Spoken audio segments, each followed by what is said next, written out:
Hello and welcome everybody. After more than 200 hours spent in the game, which I played completely offline, and finishing the campaign on Apocalypse difficulty, I thought it might be interesting to share some of the lessons I learned along the way with you. I will try to keep this as focused and to the point as possible, so here are the things I want to share with you. Difficulty in general, some quick thoughts as introduction about Nightmare and Apocalypse difficulty. How to deal with damage, the three main concepts, and how to set up and improve those approaches. Build diversity, talking about the right tool for the job. Boss suffixes, what they do and how to deal with them. Why you die, I will explain how your mind f***s up and how you can avoid it. Passive healing versus active healing, how to get more revives per boss fight as solo player, and wrapping things up are consumables and the importance of really using your tools. Okay, so Nightmare is in my opinion a perfectly balanced difficulty to give you a decent challenge, but also the ability to succeed with non-optimized builds, and is in general a good staging ground to prepare for an Apocalypse run. Remember, you don't really need to overcome Apocalypse, it is a self-imposed challenge. Nightmare might be the most fun to play and try out builds, weapons and skills while having a good time with the game.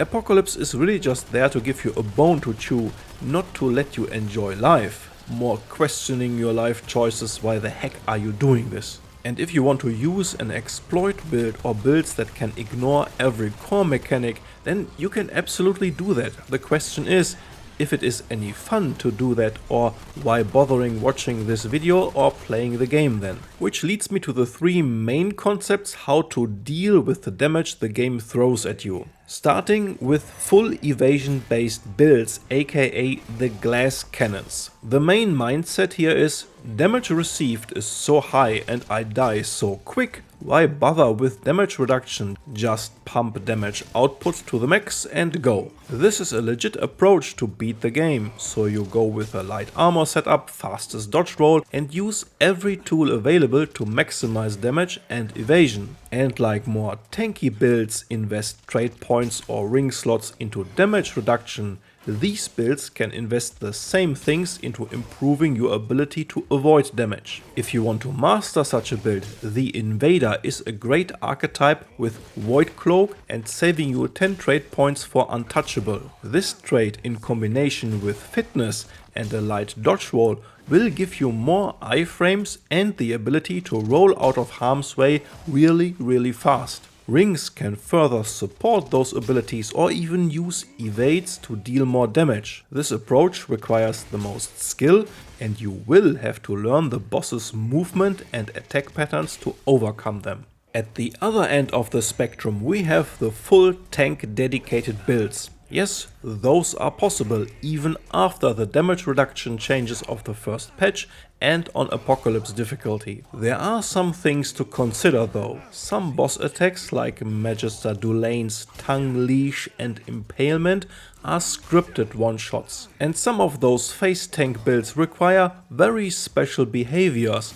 like a relic spam every 10 seconds or constant charged melee attacks with certain weapons. I personally doubt that those builds are a lot of fun to play, but they certainly exist and the creativity behind those builds is awesome. Whoever comes up with things like this has my highest respect, but I personally would never use them. You do have much more tools available on Apocalypse to tank stuff like you think. Damage reduction might be kept at 80% and is certainly the first thing you need to achieve for a tank setup. But reducing damage does not end there. You can add shields and or more health to further boost what is called effective health. You can then go and divert incoming damage to your summons with the Bloodbound trait. That's why medic summoner tank builds are a thing. And on top, you can reduce outgoing damage with the Challenger's Intimidating Presence perk or the Song of Aether weapon mod.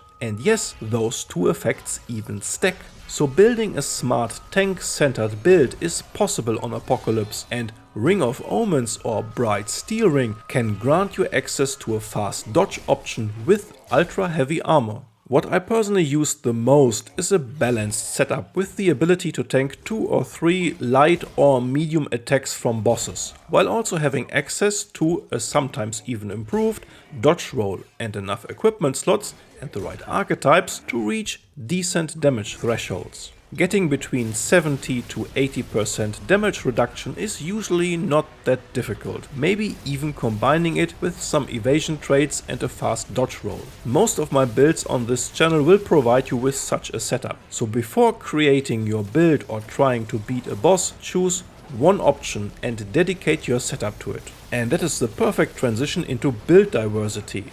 Bring the right tool for the job. The Corruptor or Shahala are great examples for weak spot centered fights, so Xenia's Malice or the Hunter as the main archetype would be natural choices, but summons or using the Engineer's Turret is rather useless. Magister Dulain with the somewhat hidden weak spot and his slow movement in the middle of a big room calls for a Firestorm centered mod/fire build. Burn that witch. Sticking to a build that works great for you most of the time but is bad for a certain boss can easily become a roadblock. Here are a few examples where I switched builds to overcome bosses. On Magister Dulain I was working on a high crit build and she came with healthy and thick skin. More on the boss suffixes in a moment. And it took me way too many tries to realize that I was betting on the wrong horse here. Switched to a Firestorm build and 2 tries later she was dead within a pretty short encounter time compared to before. Venom and Nightweaver on Apocalypse were 2 bosses I spent a lot of time with. Nightweaver again was a Firestorm build, especially to overcome the first phase, and Venom was an acid build with 2 prolonged corrosion debuffs and Nebula's Nanoswarm while hugging the 2 machinery blocks to avoid his one-shots. And the final boss in the end was a high armor and damage reduction Hunter Gunslinger setup that I never used for anything else but worked best here. So build diversity on Apocalypse is definitely a thing and you have a lot of tools to adapt to certain circumstances. Don't stick with something that doesn't work for you.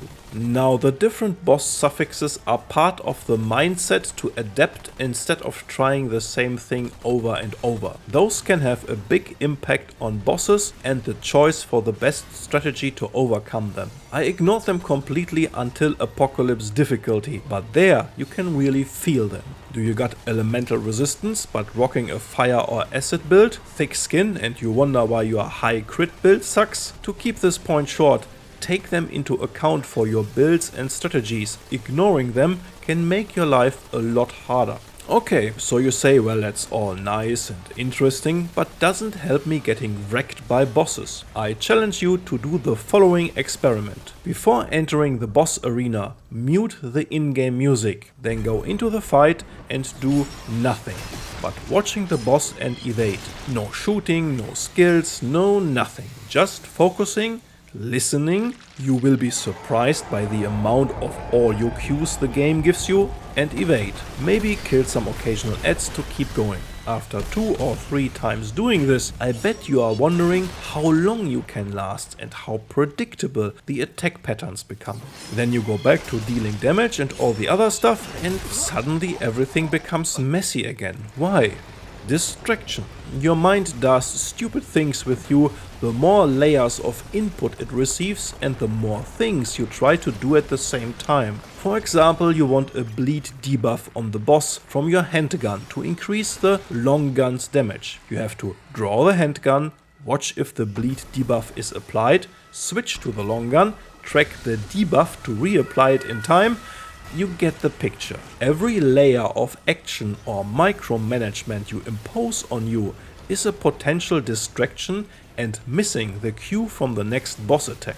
So ask yourself 2 things. How comfortable are you playing your current build and how much micromanaging you have to do. If you played Engineer forever, then placing the turret, tracking the overclock cooldown and turret's ammunition is something you hardly think about. If you have nearly never used the Engineer and are like me at the final boss and think, oh, there's so much shit going on, a turret is nice for damage while I avoid things, only to realize an hour later that you die very often because the damn turret is a distraction. And every time I check cooldowns or ammunition on that thing, I eat a boss attack. In the end, I beat the boss with an as simply as possible build where I only focus on the boss, no matter if I deal damage or avoid damage, without bothering about skills, cooldowns or debuffs. My tries instantly improved a lot for this encounter after reducing micromanagement.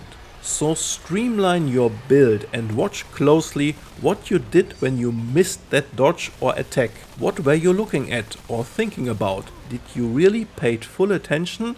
Most likely not. Avoiding deadly attacks is priority number 1. Dealing damage is not. A dead man or woman doesn't deal damage at all. Trying to squeeze in a few more shots got me killed countless times. Don't get greedy.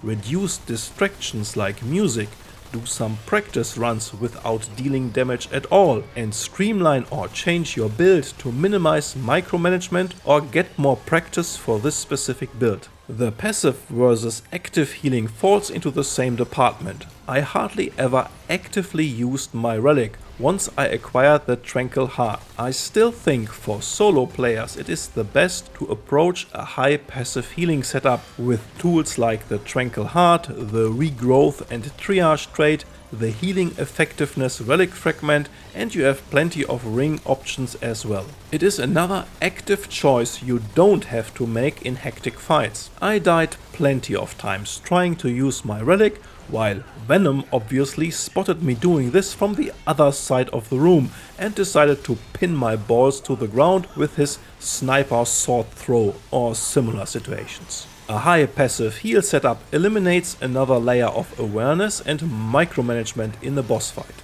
And in case you die, it does not have to end there. Revives are maybe the single most powerful tool for solo players. I will ignore one-time consumables here, but apart from class-related revive options the Handler, Challenger and Alchemist have, there's also the Black Cat Ring with only a 2-minute cooldown. The ring triggers without you going down and doing the revive animation. All you notice is the cooldown popping up. If you then happen to die again, you still have the archetype perk or skill. This gives you a fair chance that the Black Cat Ring's cooldown is expired the next time you mess up. I had fights with 3 revives playing my Challenger, although the Black Cat Ring is technically not a revive. And a Handler or Alchemist with their rather short revive cooldowns might even be able to pull off more. This can really save your backside and turn very bad tries still into a glorious victory on your solo runs. Another thing that can happen often is sleeping on your available tools and cooldowns. You die in a boss fight but you never touched Healing Shield because you were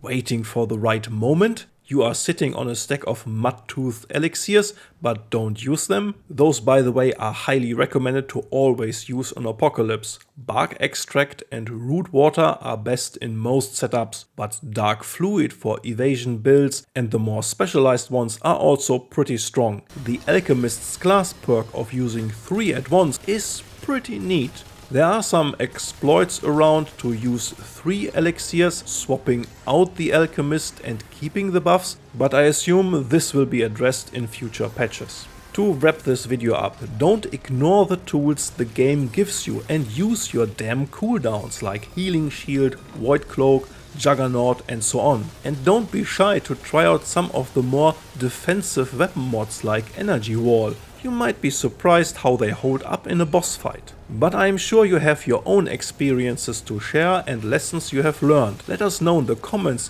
what your advice for solo players on the highest difficulty is. I hope these have been some valuable tips to overcome Apocalypse difficulty when playing alone. Thank you very much for watching and stay tuned for more Remnant 2 content. Take good care of yourself and enjoy your gaming sessions.